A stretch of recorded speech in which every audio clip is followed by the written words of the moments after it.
তো দেখো বন্ধুরা, বৃষ্টি হয়েছে, আমাদের রান্নাঘর ফুটো হয়ে জল পড়ছে। এখন রাত্রির প্রায় 11:30 বাজে, এখনো বৃষ্টি হচ্ছে। বৃষ্টির জন্য রান্না করতে পারেনি, তো এখন রান্না করতে এসছে। কারেন্টও নেই, অনেক টর্চ জেলে রান্না হচ্ছে। এখন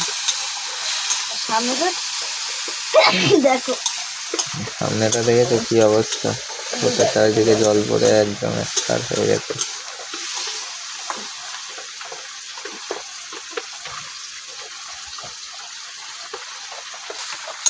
দেখো মশলা করা হয়ে গেছে।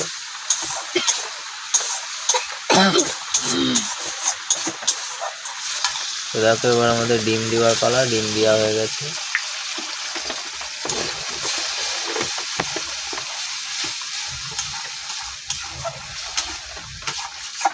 ডিমের ভুজিয়া হচ্ছে এখন।